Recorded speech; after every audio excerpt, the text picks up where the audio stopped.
मैं तो कहूँ सावरिया बांसुरिया वाला। गोविंदा गोपाला गोविंदा गोपाला।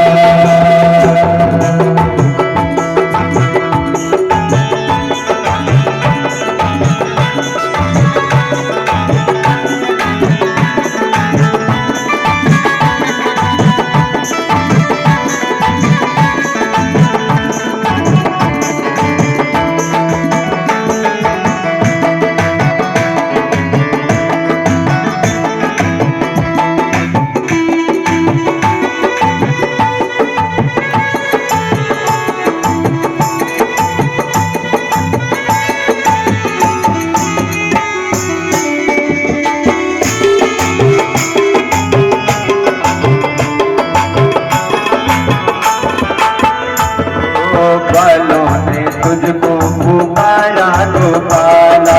ग्वालों ने तुझको पुकारा गोपाला। ग्वालों ने तुझको पुकारा गोपाला। ग्वालों ने तुझको पुकारा गोपाला। ग्वालों ने तुझको पुकारा गोपाला। ग्वालों ने तुझको पुकारा गोपाला।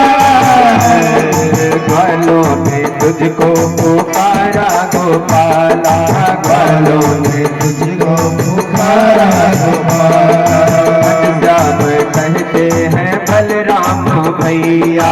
घनश्याम कहते हैं बलराम भैया। यशोदा पुकारे कृष्ण कन्हैया। यशोदा पुकारे कृष्ण कन्हैया। कोई कहे गोविंद कोई गोपाला। कोई कहे गोविंद कोई गोपाला। मैं तो कहूँ सावरिया बांसुरिया वाला। मैं तो कहूँ सावरिया बांसुरिया वाला। अरे गोविंदा गोपाला गोविंदा गोपाला।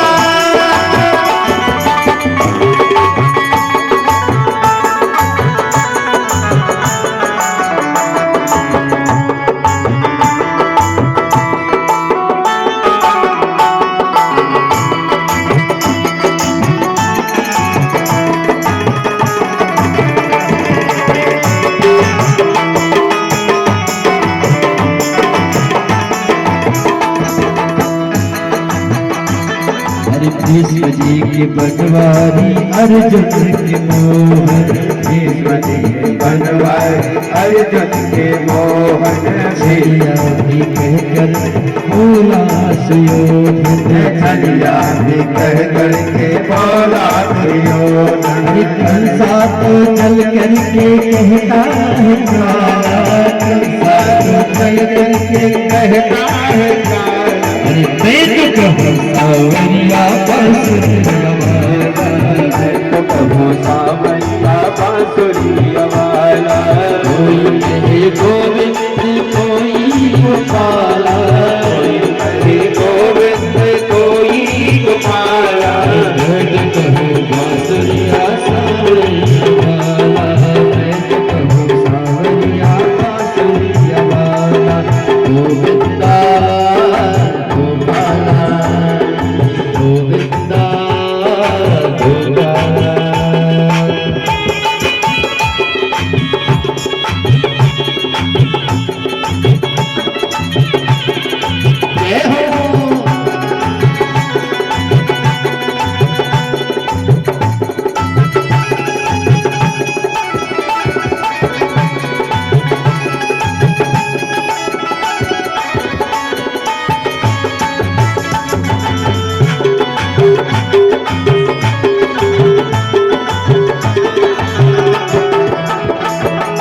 भक्तों के भगवान संतों के केशव। भक्तों के भगवान संतों के केशव। भक्तों के भगवान संतों के केशव। भोले कन्हैया तुम मेरे माधव। भोले कन्हैया अरे ग्वाल दिया तुझको पुकारे नंद लाला।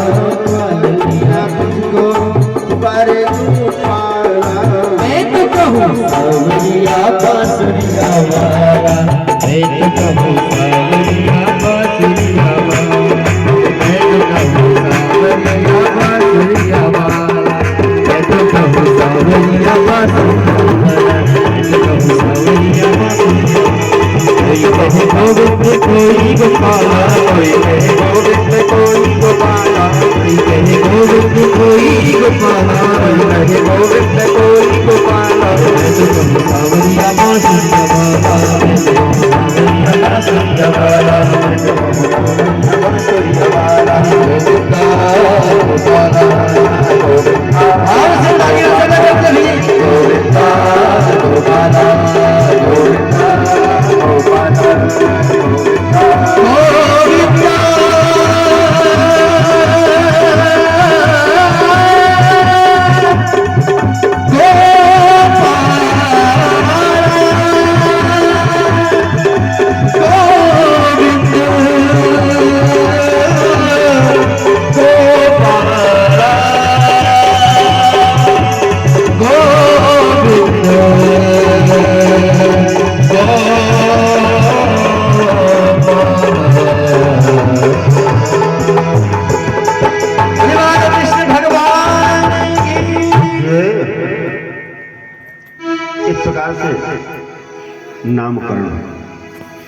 नामकरण करने के बाद गर्गा चाल जी चले गए और मैया देवकी को बताया,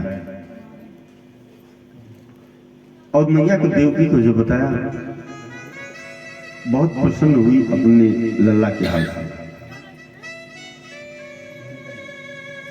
इधर मैया यशोदा कि यहाँ आए दिन उत्सव ही हो रहा है।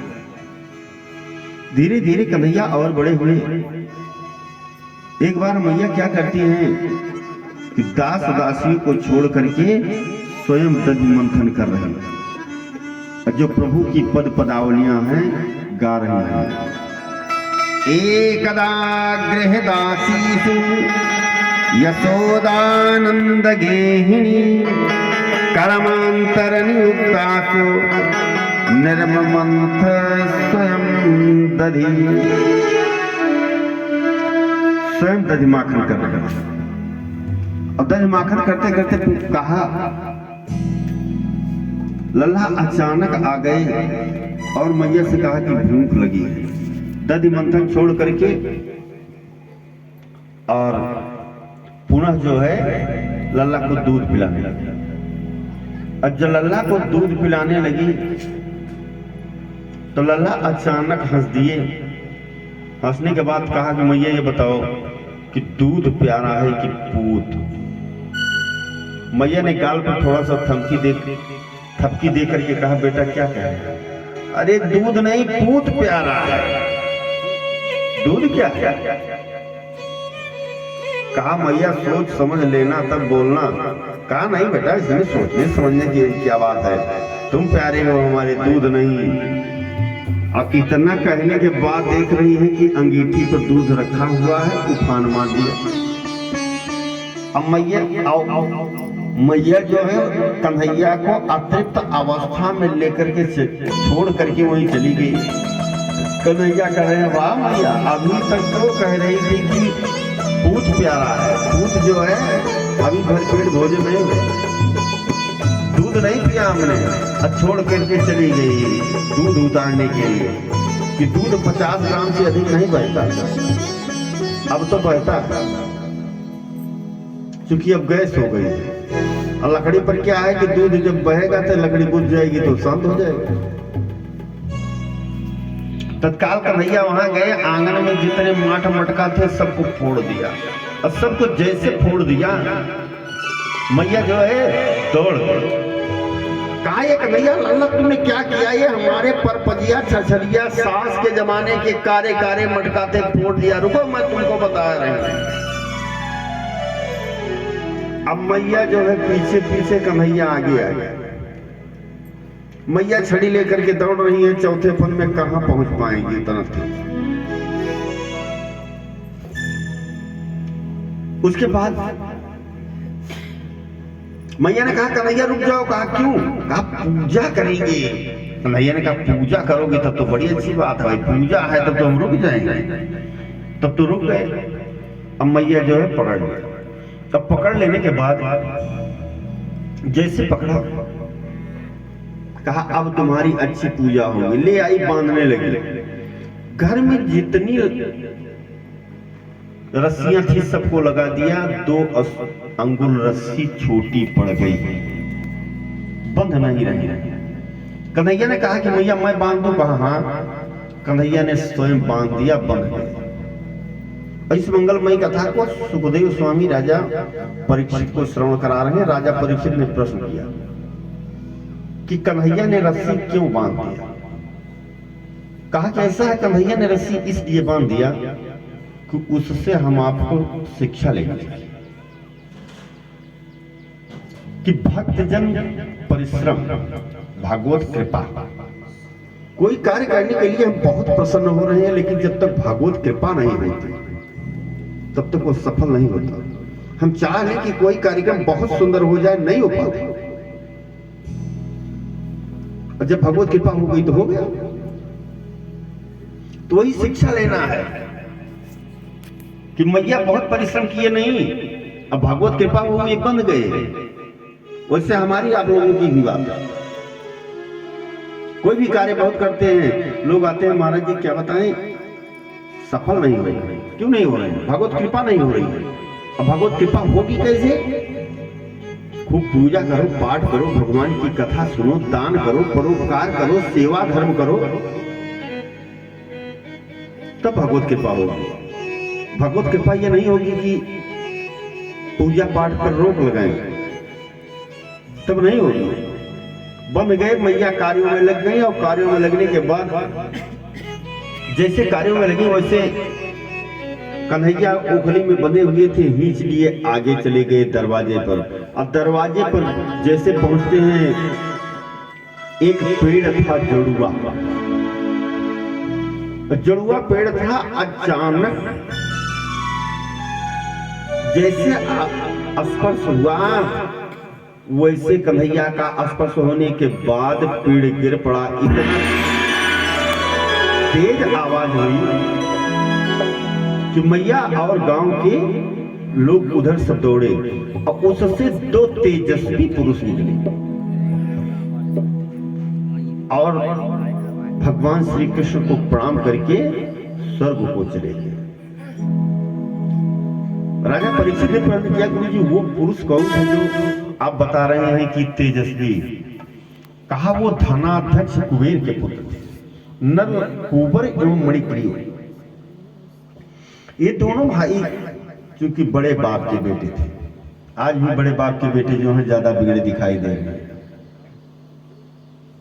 तो ये क्या किए कि मदिरा पी करके जिस घाट पर औरतें स्नान कर रही थी, उस घाट पर नग्न होकर के चले गए और औरतों के साथ स्नान कर रहे हैं।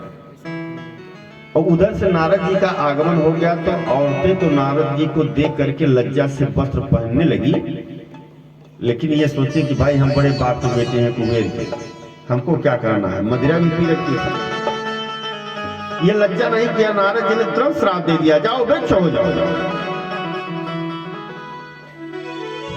तब तो गिड़गिड़ाने लगे। कहा कि तुम समझ रहे हो हमको किसके बेटे हैं? कहा कि कोई आवश्यकता नहीं है समझने की, किसके बेटे हैं, अब वृक्ष हो जाओ। तुमको जब लज्जा नहीं है, महिलाएं तो वस्त्र पहन लिया, वस्त्र धारण कर लिया, लेकिन तुम नहीं कर रहे। जब तुमको लज्जा नहीं है, कहा क्षमा कीजिए मैं कुबेर का पुत्र हूं। कहा चाहे जिसके हो भाई, हम संत हैं, हमको क्या करना है, कुबेर के पुत्र हो गए तो हो गए। बहुत गिड़गिड़ाए तो कहा जाओ नंद बाबा के यहाँ तुम दरवाजे पर रहो, और वहीं जब श्री कृष्ण का अवतार होगा तब उनका स्पर्श होगा तो मुक्ति मिल जाएगी। आज उनको मुक्ति मिल गई है और मुक्ति मिलने के बाद वो चले